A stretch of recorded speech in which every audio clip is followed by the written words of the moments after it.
Well, this came down yesterday afternoon. Ross Dellinger with the ACC exploring new revenue structure to resolve the Florida State-Clemson lawsuits. The first reactions are, well, the ACC would like to do this because they may not have faith in their grant of rights in the court system. And then Florida State and Clemson may want to do this because, well, they know they probably can't leave anytime soon because they don't know what's going to happen with them. Honestly, I'm kind of worn out with the story, but it is at least the next part of whatever the heck's going to happen in the end. Yeah, I think this just gets down to the fact that there's an avenue like in a settlement which is technically a win for both sides, but then when you're outside the courtroom, or you're outside that, okay, we signed the settlement, let's walk outside, and then you have that moment in the end of The Graduate, okay, he broke up the wedding, they're on the bus.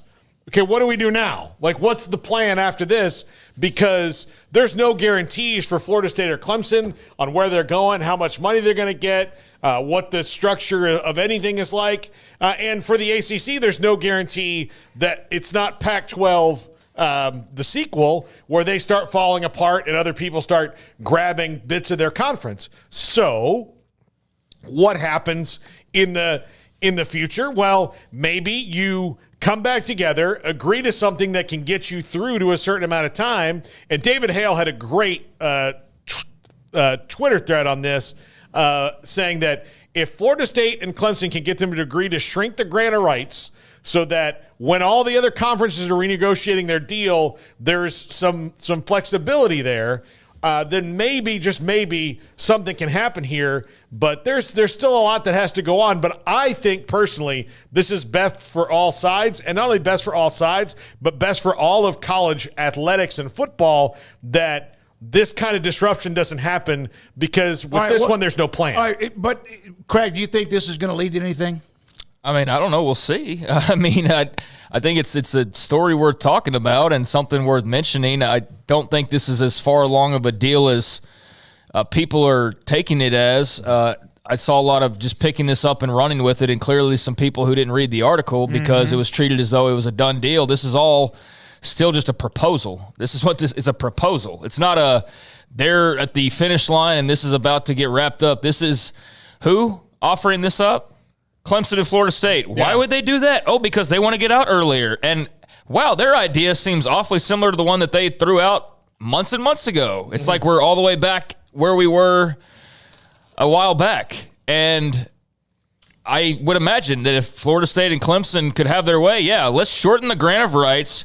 We get more money based on all the categories that we benefit from, like TV audience and popularity and all those things.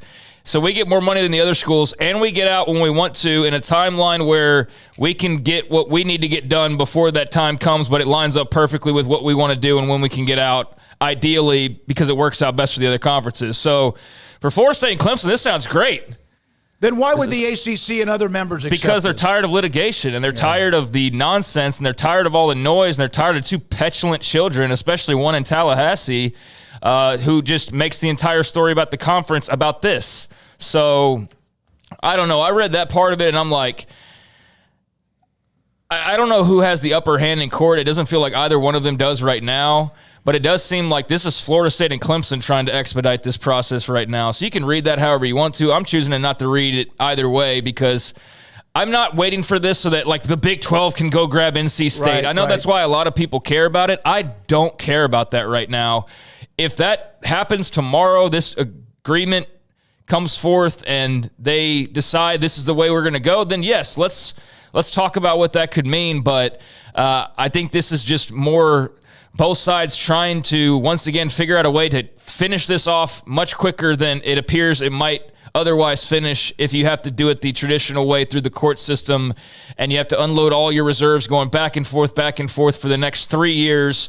And then who knows where you even end up on the other side of that. This instead would give everybody a clear outline of okay, by 2030, this thing can go its separate ways. But in the meantime, this is how we'll calm the waters. But it doesn't make sense for the ACC. It really, so we're going to, it does from the standpoint of you get out of this, but you're also conceding we give them everything that they want and then we let them out in 4 years.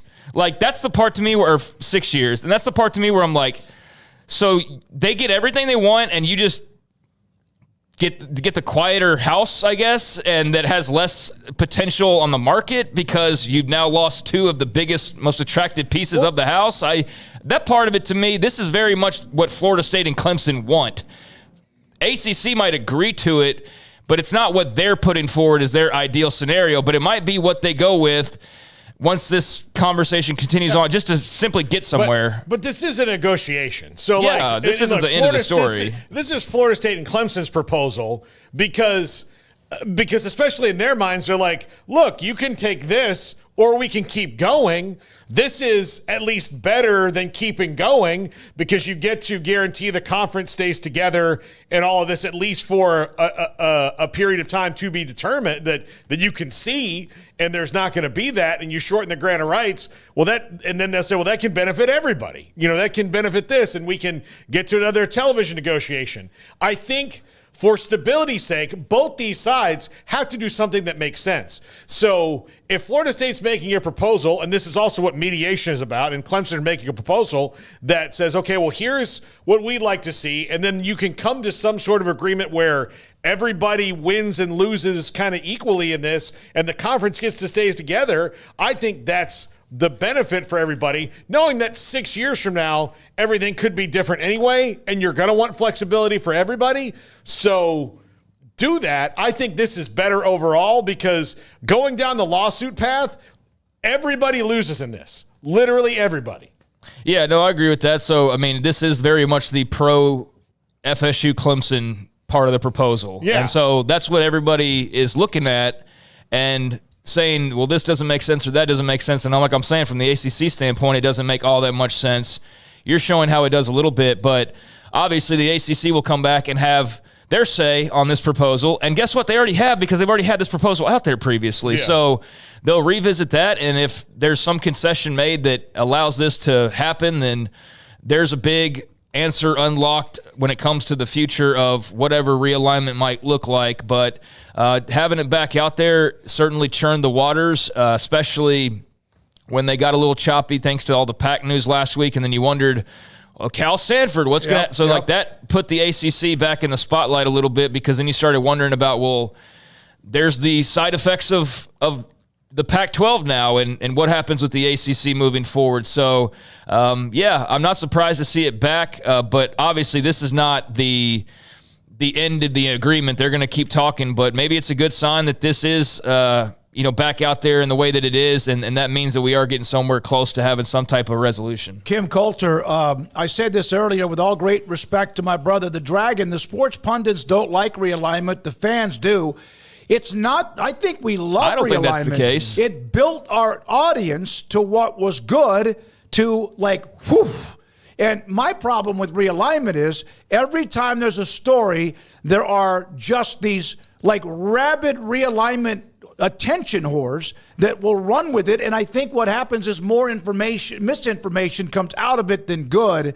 If there is a way that there's more realignment in the future, like what we saw last week in the Pac-2 to the Pac-6 and whatever else, it's great. We're used to it. But it's almost as if about the time it dies down, somebody else's scab comes off. And yeah. That's the problem I have. I mean, that's weird, because just a couple months ago, it was like, oh, Craig loves realignment. It's like, well, it just depends on what aspect of it we're talking about. So I don't have a problem talking realignment. That's, again, how we started in a lot of ways. I just gave my thoughts on this in particular. I'm just not going to spend, like, every day going over every single thread of this part of the story and acting as though it's the end of the world for some conference or so. Like, that's the part, the playing up of it that I'm not going to partake in, and that we've seen a lot of, and nothing changed over the last year. So I'm just not going to react. I guess best way to put it is I'm just not reacting to everything like it's what's happening. Right. It's just a proposal. We're talking about the proposal and the merits of it, but this is not going to lead me to turn around and go like, so this means that this is in this and in this, and like that's just not what I'm in the mood to do right now in regards to this story. Yeah. But this itself is very interesting, and what could happen as a result of that down the line is very interesting. I'm just not ready to jump from spot A to spot Z and take this as this is what's happening, and now this is all the dominoes that are falling. But I understand those that are going to do that, like they've done with every other little thread that's been pulled over the last few years. If the ACC, other than FSU and Clemson, agree to this particular one, then they're idiots.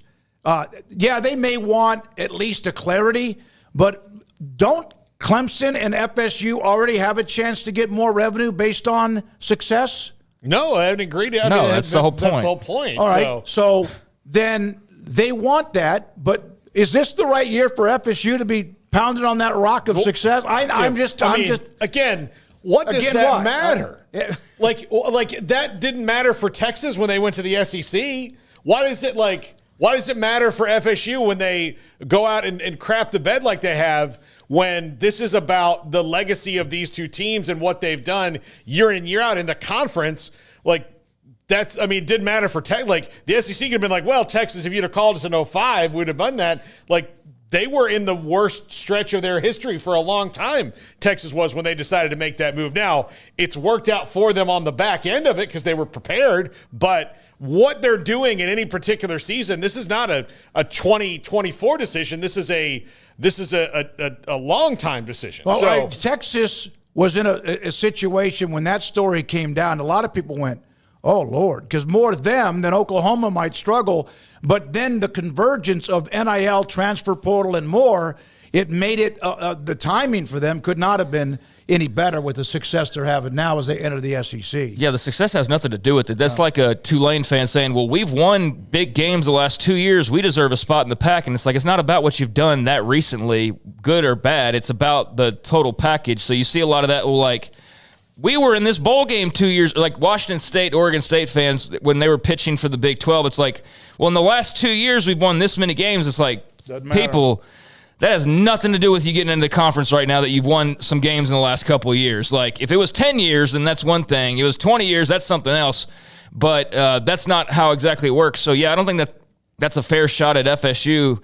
What they're doing now has absolutely nothing to do with what's going to happen in the future. And everybody's just doing what's best for them. And so nothing wrong with that. So I don't know why we'd push back on it. Florida State and Clemson are trying to do what's best for them. This is clearly the best proposal for them. But that's why I was kind of trying to tap the brakes earlier, is this is their proposal. This is a proposal that's already been out there. So everybody's reacting to this and the possibilities of it, but we still need to see what the ACC is going to come back with and say, and then whatever that conversation turns into is where we'll land. And maybe it's in a spot where by 2030, this all breaks up and that aligns with everybody else. I mean, that's the big picture. All I was saying earlier is I don't mind. I love talking about realignment. I'm just not going to pull every single thread of it and go down the rabbit hole of it to where, you know, it's like so far down the future and we're talking about configurations that don't even make any real sense right now. I'm more like, let's speculate a little bit, but let's also keep it somewhat realistic so that we're not off on down the rabbit hole, like I said, talking about this 36 team Big 12. Like, I just don't want to go that deep with it.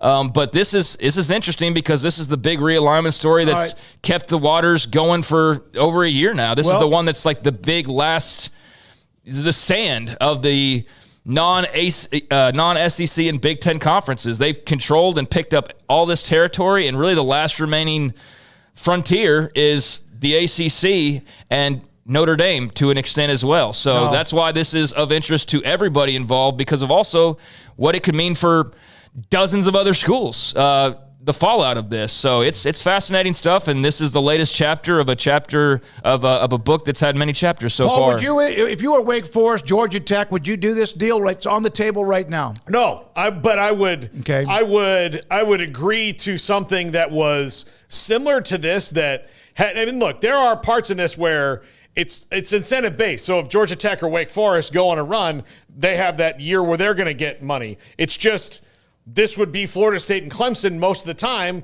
because historically, since Florida State's been in the league has been won by Florida State or Clemson. Like, occasionally there's another little groundhog pokes their head out of the ground, but for the most part, it's those two schools. So that's why they believe it'll benefit them long term. But I would go back and forth, and I would rather negotiate with Florida State and Clemson this way than through the lawsuits the other way. I think this is better for everybody, because if you're Georgia Tech and Wake Forest, if you say no to any kind of proposal like this, you can say no to this one. Yeah, you shouldn't say no to the first offer. You should say no to the first offer. Like, this is where negotiation happens. But if they're willing to come back and not put the conference in immediate peril, then I think that's worth talking about. All right. Also, another story that's somewhat always out there, and it kind of like disappears, and then it's still there, and it's not even the settlement, is the Knight Commission. Meeting in D.C., the Southern Conference Commissioner Michael Cross presenting a draft of a new NCAA governance model that divides Division I into Subdivision A, the 4 major conferences, and those that wish that they wish to include, and then Subdivision B, others who have written about this before. What's the difference here than what we've heard about before, that it's going to be separated at some point? It's just that actually there's now a proposal? Well, I think you're starting to see a groundswell of support from university presidents that are not at the Power 4 level, that know that there's no way for the Southern Conference, any of those schools, to, in any kind of reasonable timeline, raise enough money, put enough effort into things where they can be playing the same game as the power conferences. Like, there's just no way for them to be able to do that. So the quicker you accept things the way that they are and not the way you want them to be, then you can start creating something better. And I think you have, especially with the House settlement, this would have pushed me over the line if I got the House settlement across my desk and I'm in the Southern Conference and I'm having to pay out for athletes that would never even have, they don't even know where my school is, that my school exists, that we're a real thing and not something on television in a fake movie. Then why am I paying for those athletes when it's the other ones who did it? I would be desperate to create a situation that separates me from them. I can't imagine that is all out of everything with the settlement. And I understand if you're a part of something, you're a part of something. That still, to me, would burn me forever if I was a non-top 70 type school that's a part of the SEC, Big 10, Big 12, and ACC, and Notre Dame. It would burn me to death that we ended up having to make the same payment because of the settlement than somebody else who has 5, 6, 8 times the budget as I do. I mean, can you imagine being a WAC? But that's part of legal. Being a WAC team and having to send a check off for this, and then you're like, well, none of these athletes even You're sending thought a about check this. off to a ship that's sinking to try to patch up the ship, and you're not going to be on the ship if they fix it. Yeah. You didn't have anything to do with it in the first place. None of this was your thing. You weren't paying your athletes either, but it's not like the people who have, like, none of the television revenue was coming to you either. So, like, none of that was their fault. So, in the chat room, by the way, I read what Kim had said, among others. How many of you love the realignment talk? I would think it's going to be 95%, don't you? I think it'll be higher than that. I think it's all fun and valid, and this particular part of it has been the mystery box of when and how and what and where that is seemingly going to unlock everybody's fantasies about what happens next. If you're a South Florida fan, this is of interest now. If you're an FSU fan, it's of interest. If you're anybody, it is. I mean, because look, the ACC is right in the middle of it. The Pac-12's just decided to reform. I thought they were joining the Big 12, but I guess not. And so they had to pivot, and there's only so many options, and so they're raising the Pac-12. Well, once they did that, then that brought up schools that were otherwise not at that status, and so then you've got to backfill those, but then you got to add others to those to get to 8 to 10 for the Pac. So, like, now there's all of a sudden all these schools that didn't think any calls were coming anytime soon, and now there's like 5 or 6 phones ringing, and opportunities on the other end to go and join a step up.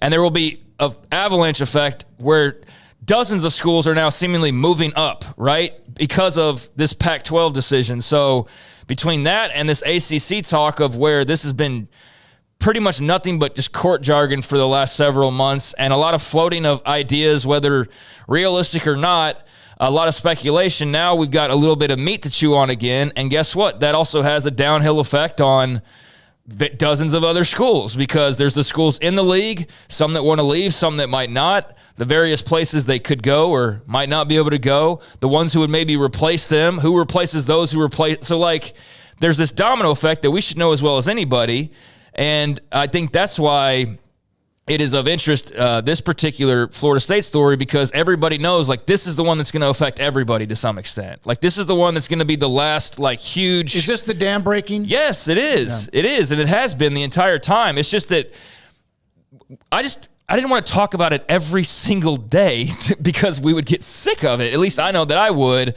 And when there's not something of note to really discuss. So when the court cases are just kind of going back and forth, that's not as much interest. But now that there's actually like, hey, we're going back to the table, or we're back at the table, and like, here's the latest, and here's where this could be going, and you see a date that's much closer than the previous date, and that allows everybody to go, well then how could that?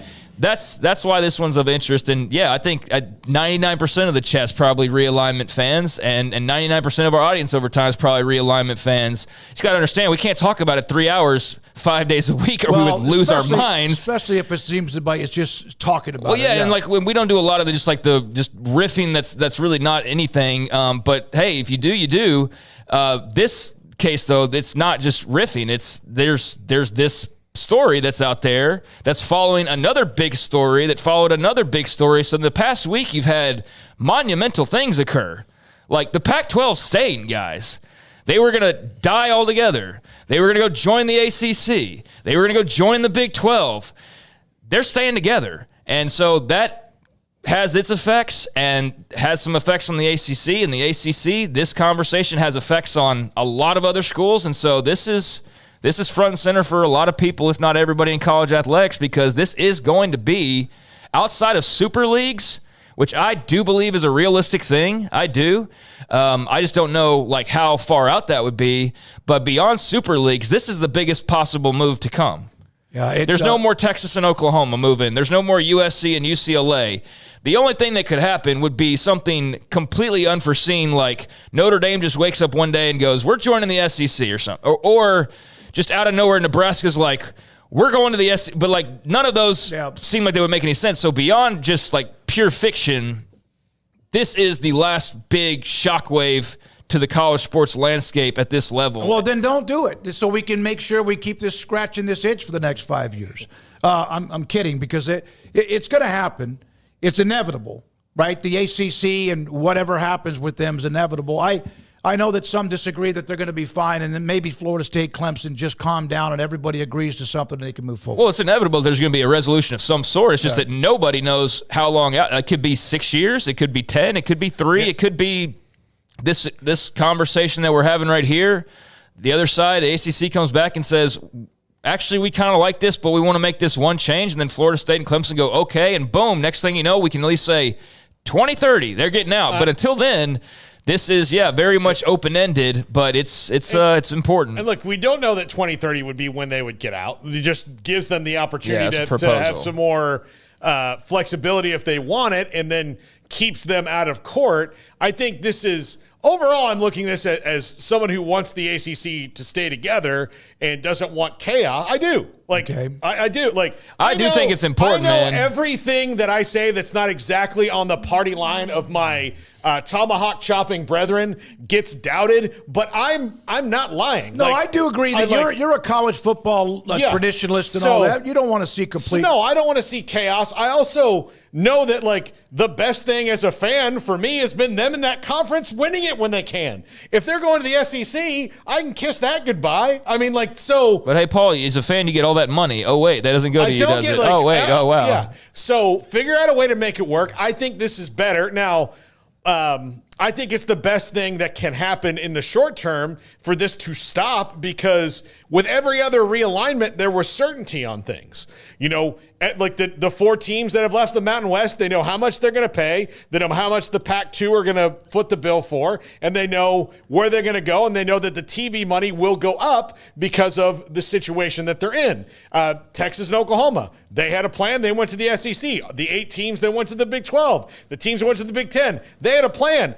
Clemson, Florida State, and the ACC have no plan outside of the lawsuit in any given day. They've got to stop doing that and just negotiate something out and try to make it work for 6 years. And then after 6 years, at least you're not stuck, and you have maybe the league can can renegotiate some things and be in the market when everybody else is. Because right now, if they stay status quo, they're stuck until 2036, and that's not just bad for FSU and Clemson. That's bad for the other 16 teams in the league. If they stay stuck till 2036, they're going to get passed by the Big 12, most likely. I mean, maybe not if they can guarantee Florida State and Clemson there for the long haul, but that's also part of this. And the article is the timing with the other TV contracts, the timing of a Super League. If everything was going to start breaking away at that point in time, then they at least would be aligned with the others so that everybody could be making their moves around the same time period. So that's why this timetable would also, quote unquote, be beneficial for everybody. Because, hey, if it's going to happen, at least let's line up with everybody else and not be the ones that are 6 years behind everybody and suffering. So, hey, that benefits you, NC State. See, you could get out too if you need to and go join the Big 12 or do whatever it would be, in front of you, your options that you would have. So, this is the last big piece. There could always be past that, like if the Super League's formed, like KU goes to the, something like that has always been out there. But as far as the pathway towards Super Leagues and the pathway towards whatever this looks like to where we get to a point where it settles down and there's just truly not massive seismic movement, this is the last piece of that. This is the significant piece that still remains out there is this ACC piece, and that's why so many people, outside of just loving realignment and loving the chaos and loving their teams moving around, that's why so many eyes are on this particular story, because everybody knows this is going to dictate what version of college sports we're watching on the other side of this thing. All right, let's get to a couple of other college stories. We do have Taylor McCarg today will join us at 3:40. Phil Snow, can't wait to have him in the studio today at 4. Tim Brando today a little bit later on, and we'll have a couple of the Big 12 pods today in the middle of all of that, plus, of course, the top 5. Matt Campbell is, I believe, 1 win away from tying the all-time win-loss record for coaches at Iowa State. Now, it's obvious that Iowa State has not had the greatest history overall. Dan McCarney for 95 to 2006 won 56 games, lost 85. But he's the all-time winningest coach at Iowa State history, and there's nobody else close to that. Matt Campbell's at 55. They play this weekend. He's about to have a chance to tie for the all-time winningest coach in Iowa State history. One of the thoughts on Travis Hines' story, probably because, it was inevitable. Probably because at times it felt inevitable amid all the success, but it certainly was not, because it did get halted a little bit. Would you consider, now some people will look at this the wrong way, it felt inevitable amid all the success. I want you to understand Iowa State has had so little success in football. What Matt Campbell's done since he arrived in 16, above 500, they played for a Big 12 championship. That, when you look at everybody else, has been success for the Cyclones. I have no problem, and no offense to Dan McCarney, I have no problem saying that the best coach in Iowa State football history is Matt Campbell. Well, Clyde Williams was 33-14 back in 1907, 1912. Again, I have no problem. Listen, and if the ghost of Clyde Williams wants to scrap with me, come on and bend my spoons. But he's the most consistent that they've ever had, which is the first step you have to be repeatedly good. Is if you are consistent, that's not something that ever happened. They'd have, they have fireworks seasons, and then like the 4th of July, it's over. It doesn't repeat itself. They have to wait again for that. Earl Bruce was 36-32 over 6 years. He had given them, they've had big names. Earl Bruce, Johnny Majors, among others. Gene Chizik was there for a short amount of time, did not work out as well for him. Pop Warner back in the day, but good luck to Matt Campbell in getting himself to that position eventually to become the all-time winningest coach in Iowa State history. What's going to happen with Billy Napier? Paul, you sent this story to us. Pete Thamel had different angles of this. We do have our guest at 3:40 in Taylor McCarg on some of the games this weekend, but is this – what is the over-under? He's right now at the very top when it comes to coaches who are on their way out. How much longer does he have, you think, this year? Will he survive the year? About a month. I mean, based on what Pete Thamel is saying, when they talked about firing Ron Zook and they fired him at the end of October.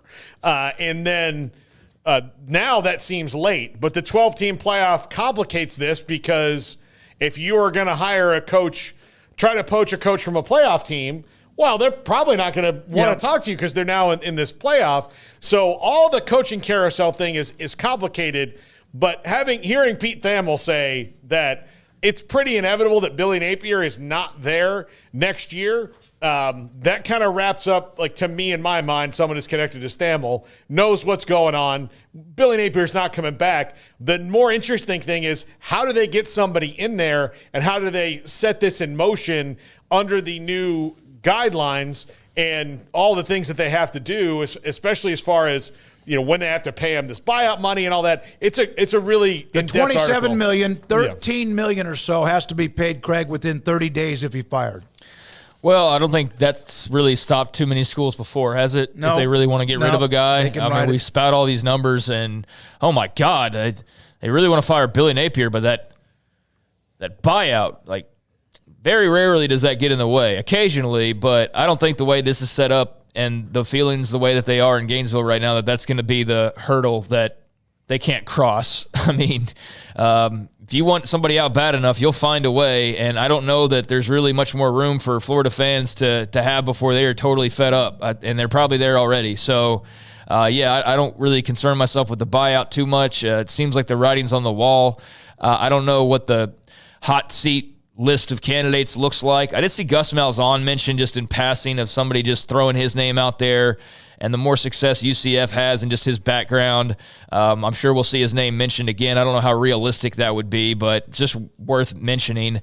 And, you know, beyond that, I think it would be a huge job for somebody out there to go fill. I mean, that's a damn good school, no matter how much they've struggled as of late. They've won national championships and relatively modern day history, especially compared to most programs. I mean, Alabama and Georgia and Clemson have gobbled up a bunch, but right before that, there was Florida. And Florida was basically kickstarting the SEC's entire run of dominance. If you think about it, in the early 2000s, that really was what started the whole ball rolling. And then Saban took it, and or I guess kind of that same whole time period, the perfect storm of Florida and Alabama and LSU all winning titles. But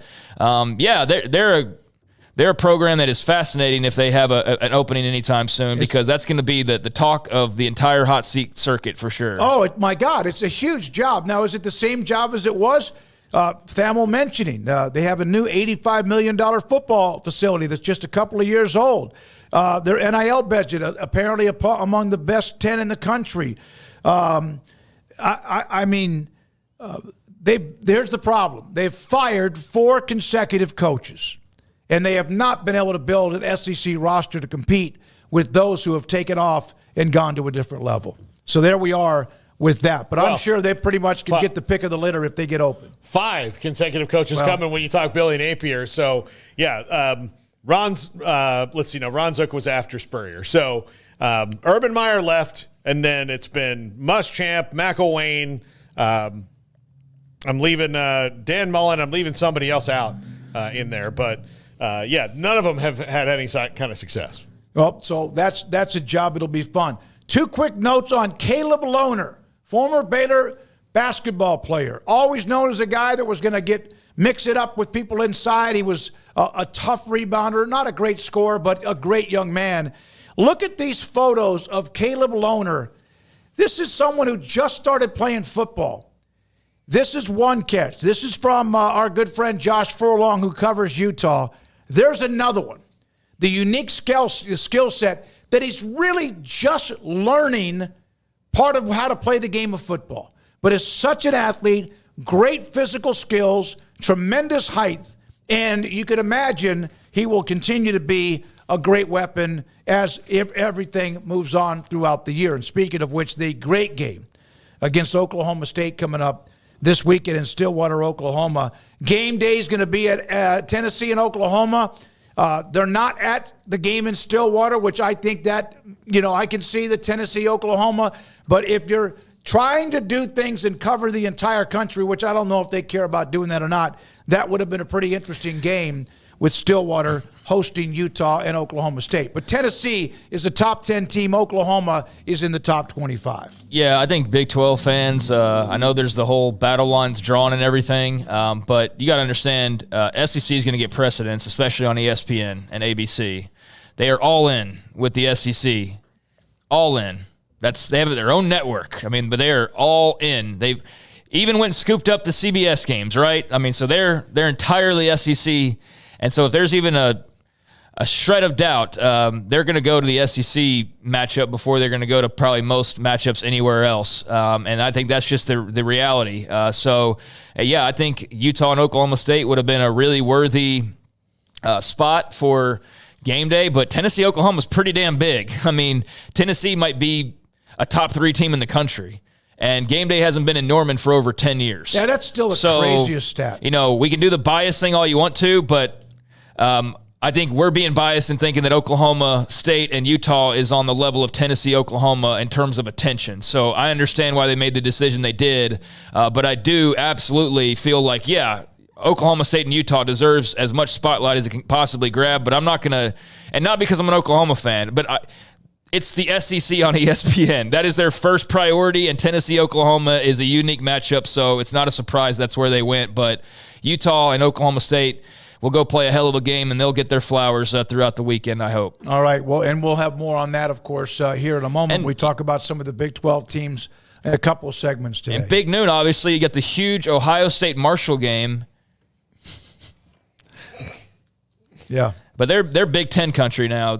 You know, Fox is as much Big Ten as the Disney side is as SEC. So I think Ohio State's automatically going to pull in like 7 million people and, however many thousands in Columbus. So I guess that's just an automatic layup for them. But I have much more issue with that if you were going to say, like, where should you be versus Tennessee, Oklahoma, that one to me has a bit more cash to play with. Well, because Marshall put themselves in this position for beating the Irish. What was it, a couple of weeks ago?